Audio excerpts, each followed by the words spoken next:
You are lying awake at 3 in the morning because you saw another headline claiming you need $5 million to retire comfortably. It is nonsense, but it sticks in your brain. This is called financial dysmorphia. It is the feeling of being broke, despite having a solid foundation, because you are measuring the wrong metric.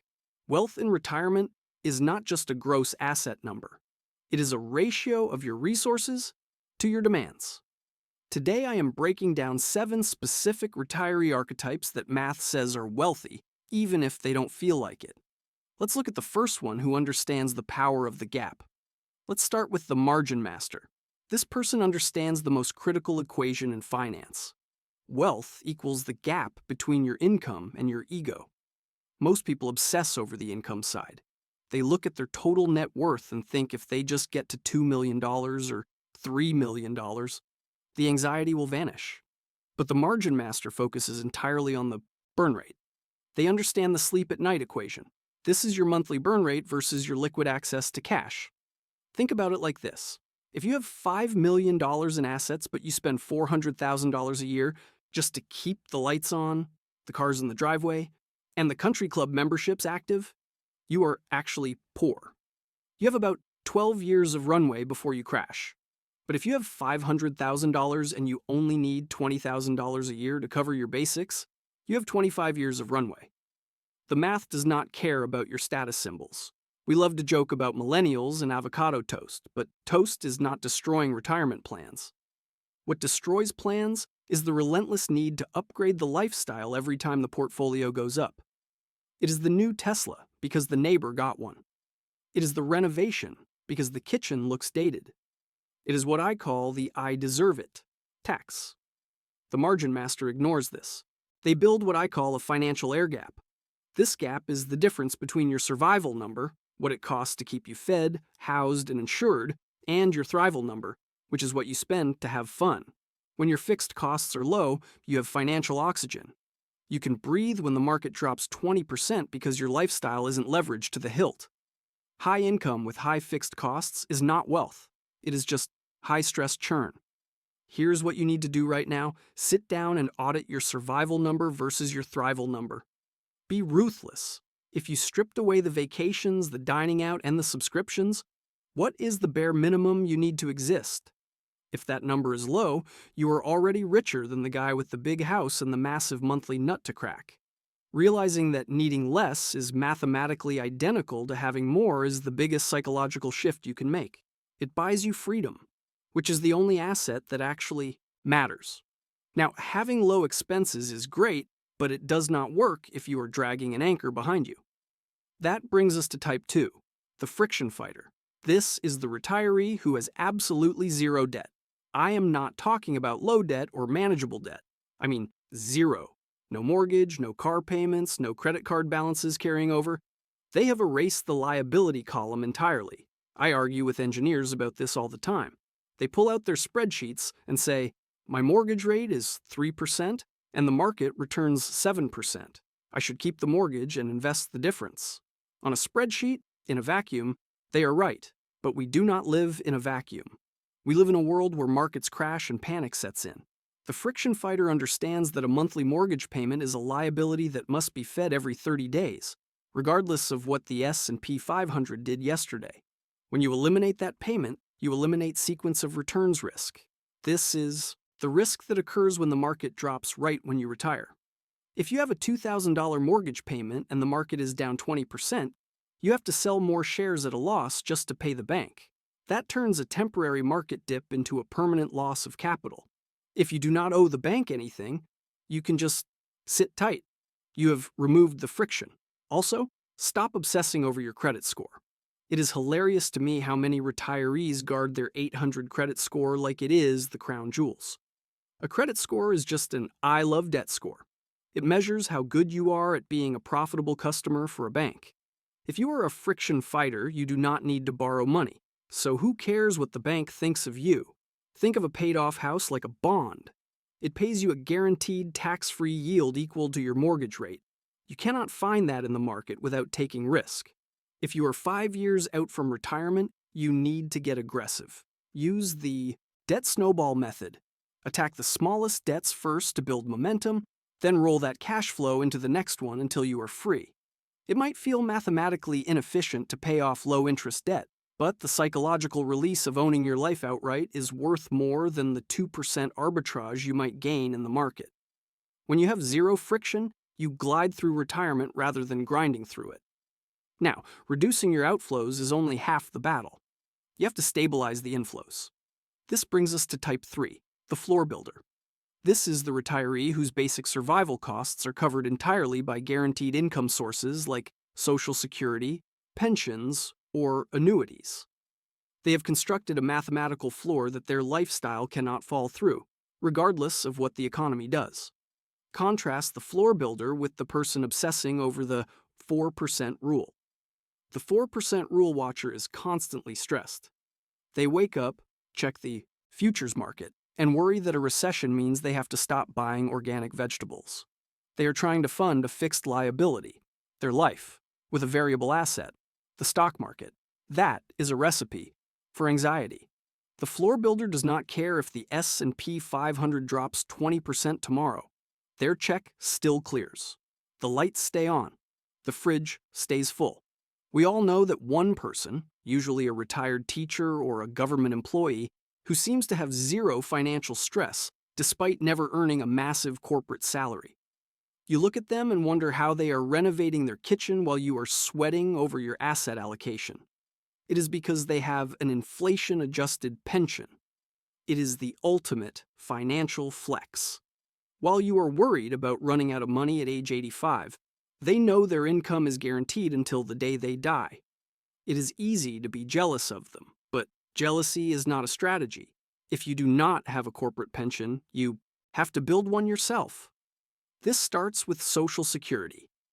Too many people view Social Security as a government handout they need to grab the second they turn 62. That is the wrong framework. You need to view it as longevity insurance. It is the best hedge against living too long. Delaying your claim increases your guaranteed inflation-adjusted floor significantly. It is the cheapest annuity you will ever buy. If Social Security does not cover your survival number, you build a synthetic pension. You can use bond ladders or immediate annuities to bridge that specific gap. I'm not telling you to put your entire portfolio into an annuity. That is usually a terrible idea due to fees and lack of liquidity. But using a slice of your portfolio to guarantee that your basic bills are paid changes your psychology. When your floor is solid, your risk tolerance for the rest of your portfolio changes. You can actually be more aggressive with your growth assets because you do not need to sell them to buy groceries. You have a floor. You're unshakable. But here's the thing. Even the strongest floor can crack if you drop a heavy enough weight on it. That brings us to type 4, the shieldbearer. This is the retiree who has solved the healthcare and long-term care equation. They understand that there is one variable that destroys more wealth than bad investment returns ever could. Medical inflation is terrifying. It is the widowmaker of retirement plans. It runs at a completely different speed than general inflation. If you are planning your retirement based on the price of milk and gas, but ignoring the specific inflation rate of healthcare, you are doing math in a burning building.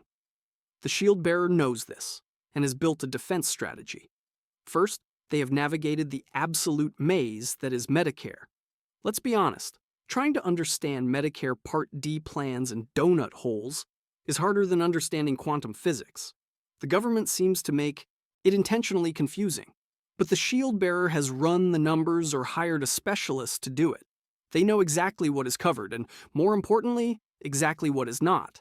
They do not assume Medicare is free healthcare. They treat it like a subsidized insurance plan with massive gaps that need to be filled.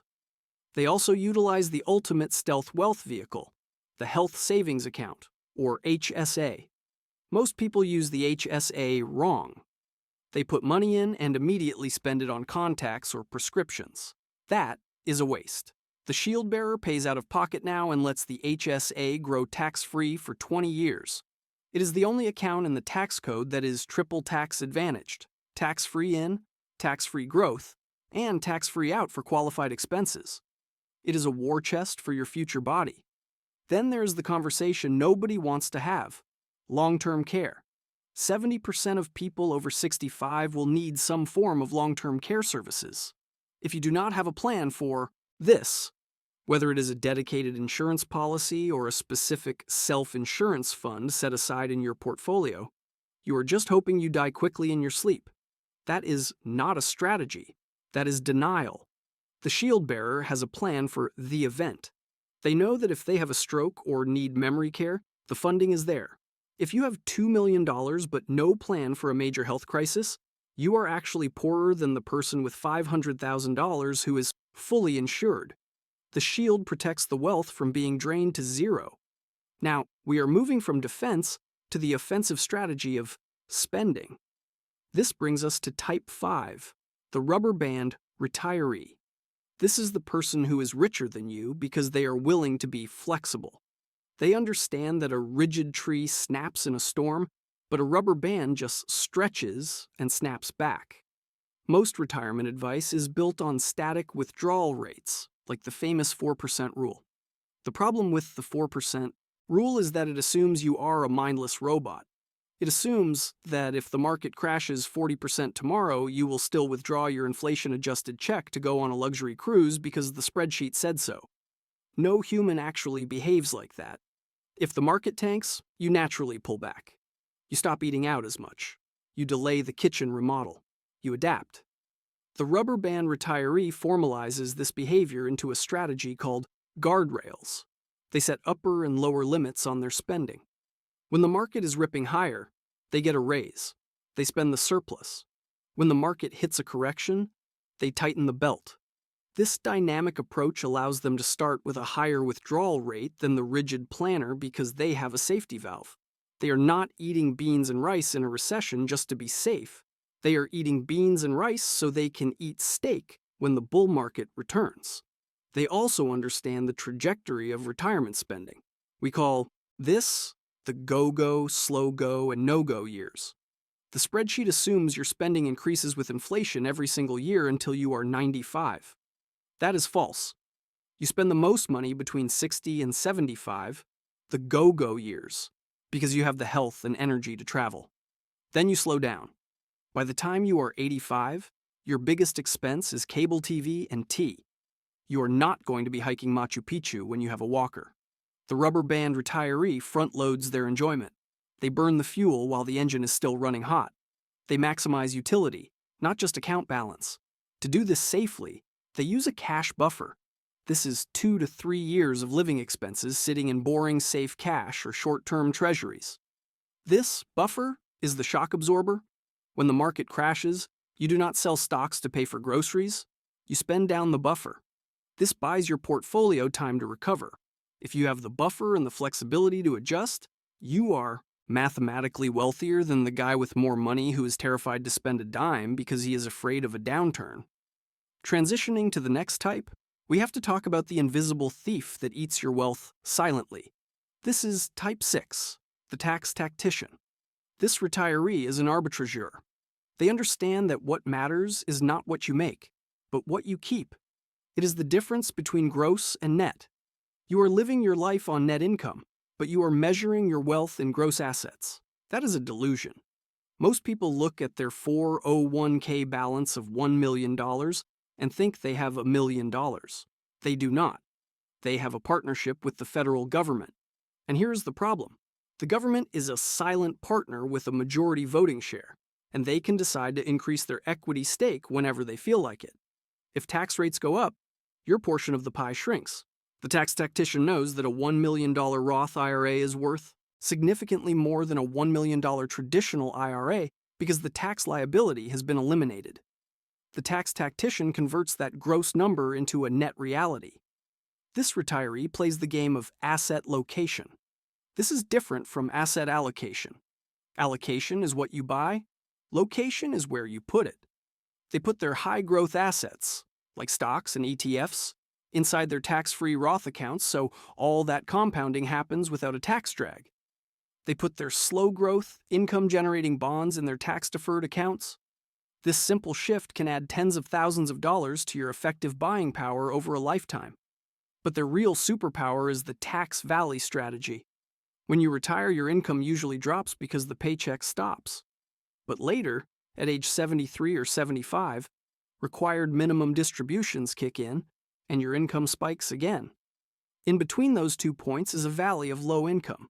The tax tactician does not just sit there enjoying low taxes. They fill that valley up. They intentionally convert money from their traditional IRA to their Roth IRA, paying taxes now at a low rate to avoid paying taxes later at a high rate. They are essentially buying out their silent partner while the buyout price is cheap. If you are staring at a large tax-deferred balance and doing nothing, you are sitting on a ticking tax time bomb. The tax tactician diffuses the bomb early. They realize that by controlling when they recognize income, they can manipulate their adjusted gross income to qualify for healthcare subsidies, avoid Medicare surcharges, and keep more of their hard-earned money. They are richer not because they have better investment returns, but because they have better tax efficiency. They control the flow, while everyone else just pays the bill. Finally, we arrive at the most critical type, which is purely psychological. This is type 7, the enough analyst. This is the person who has defined their finish line and, crucially, has stopped running. Most high achievers are stuck on the hedonic treadmill. They suffer from the arrival fallacy. They convince themselves that once they hit $2 million, the anxiety will vanish. They hit the number, the dopamine hit lasts about 48 hours, and then the goalpost moves. Suddenly, 2 million feels dangerous, and they decide they need 3 million to really be safe. It is a sickness. I know retirees with $10 million in the bank who are miserable. They check their portfolio balance 5 times a day just to feel alive. They are sitting on a beach in Hawaii, but instead of watching the sunset, they are staring at their phone, terrified because the NASDAQ is down 0.5%. That is not wealth. That is a high net worth prison. The enough analyst has broken out of this jail. They understand the concept of time wealth. They realize that money is just a tool, a stored form of energy, used to buy back your time. Here is the hard truth. The utility of money declines with age. $1 spent at age 60 on a trip to Italy is worth infinitely more in terms of memory dividends than $1 spent at age 90 on a slightly nicer nursing home room. You have to switch from accumulation mode to decumulation mode, which is psychologically terrifying for lifelong savers. It feels like eating your own arm. But you need to create a die with zero plan. I do not mean literally hitting zero the day you die, because that requires timing your death perfectly, which is tricky. But you need a plan to consume your wealth, not just preserve it for your heirs who probably do not need it as much as you think. If you are 80 years old and still hoarding every penny because you are afraid of the unknown, you are wasting the only asset you cannot earn back. You are winning the game of capitalism but losing the game of life. The richest retiree is not the one with the highest account balance. It is the one who stops worrying about running out of money because they know they have enough to support the life they actually want. They know they can adapt. The definition of a rich life is internal, not external. If you cannot be happy with what you have now, I promise you, you will not be happy with double it. If you want to know how you compare to the average retiree in 2026, watch this next video.